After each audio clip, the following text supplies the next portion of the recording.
It's a funny thing. After the fall of communism, everybody in the world agreed that socialism was a failure. Everybody in the world, more or less, agreed that capitalism was a success. And every capitalist country in the world apparently deduced from that that what the West needed was more socialism.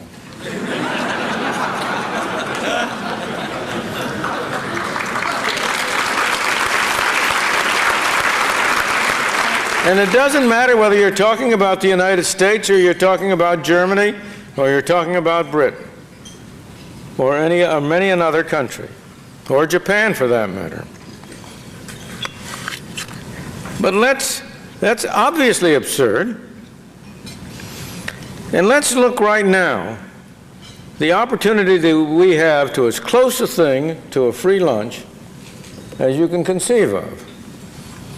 President Clinton has said, as part of his program, that what we need is widespread sacrifice and concentrated benefits.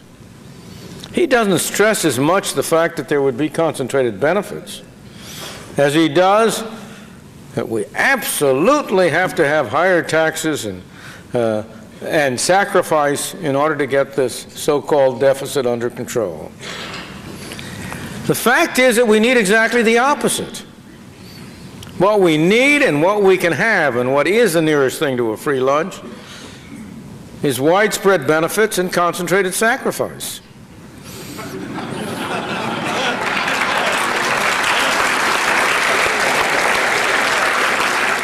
It's not a wholly free lunch, but it's close to it. Let me give you a few examples. The Rural Electrification Administration was established in the 1930s in order to bring electricity to farms when about 80% of the farms did not have electricity. We now have 100% of the farms have electricity. They shifted to telephone service. Now 100% of the farms have telephone service. And the Rural Electrification Administration keeps on going merrily. Suppose you just abolish the REA.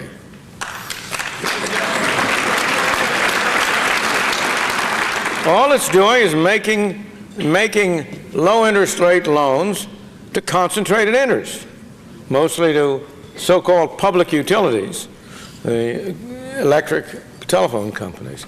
The people of the United States would be better off. They'd save a lot of money that could be used for tax reduction. But not only would they be better off, who would be hurt? A handful of people who deserve to be hurt. They have been living high on the hog. They have been getting government subsidies at the expense of the rest of the population. I call that pretty nearly a free lunch. Let me give you another example. This illustrates Parkinson's law in agriculture. In 1945, there were 10 million people employed on farms. 10 million, both either family or hired workers. And the Department of Agriculture had 80,000 employees. In 1992, there are 3 million people employed on farms, and the Department of Agriculture has 122,000 employees. If we take the part of it that's most specifically agricultural, the money that is classified as being spent for the stabilization of farm prices and farm incomes, we were spending $1,500 in 92 prices adjusted for inflation. We were spending $1,500 per person employed in 1950 and $5,500 in 1990. Now suppose we just abolish that program completely. Most consumers in the United States would benefit. Food would be cheaper. There'd be less of their tax money going to encourage farmers to produce goods to be stored in warehouses to be destroyed and given away. Isn't that almost a free lunch? Not even the farmers who get these monies now would really be as badly off as they think they would be, because most of the money they get They just spend on producing things they shouldn't be producing, buying fertilizer they shouldn't be fertilizing, and so on down the line. So we have a free lunch there. And you can keep on going. There's hardly an item in the budget which does not offer such an opportunity. It is said, what the liberals will tell you about this, what the Clinton people will tell you, is that, well, all of those things are there because the people want the goodies, but they're just too stingy to pay for them. That's utter nonsense. The people don't want these goodies. Suppose you put up to a referendum of the American people a simple proposition. You buy sugar, and you have two choices. We can set up things so you buy sugar that is produced out of beets grown on American farms, and cane sugar in American farms, and so on. Or you can get the sugar from El Salvador or Philippines or somewhere else. Now, of course, if you insist on having homegrown sugar, it'll be twice as expensive or 3 times as expensive as if you have sugar from abroad. Suppose you had a referendum on that. Do you think you'd get an overwhelming vote to have the higher price sugar and not the lower price sugar? Nonsense. The people don't want that. A very small group of special interest, a selected group, that concentrated benefit group want it, and the people never hear from it. The people never have a chance to express their will. We are not governed by the people. That's a myth that carries over from Abraham Lincoln's day. We don't have government of the people, by the people, for the people. We have government of the people, by the bureaucrats, for the bureaucrats.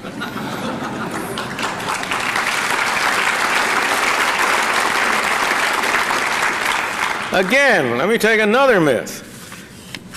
President Clinton says that he's the agent of change.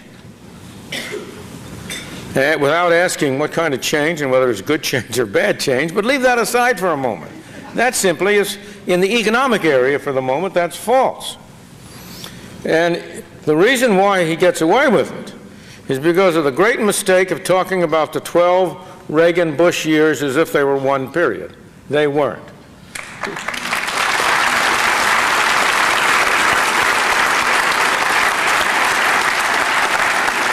You had Reaganomics, Bushonomics, and now Clintonomics. Reaganomics had 4 simple principles: lower marginal tax rates, less regulation, restrained government spending, a monetary policy devoted to stable pricing, non-inflationary monetary policy. While Reagan did not achieve all of those, he made good progress on them, as you all know. What was Bush's policy? It was exactly the opposite, as judged from what happened. Higher tax rates, more regulation, increased government spending. So that was a reverse. Now, what is Clinton's policy? Higher tax rates, more regulation, more government spending. So far from being an agent of change, Clinton's economic problems is Bushonomics writ large. He is a true, proper successor of Mr. Bush.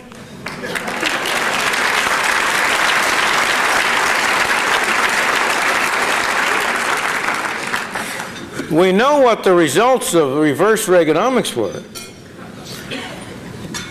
I hope we don't see the results of Bushonomics writ large. On a more fundamental level, if we get below this immediate surface, our present problems, both economic and non-economic, arise mainly from the drastic change that has occurred in my lifetime and in the lifetime of many of you here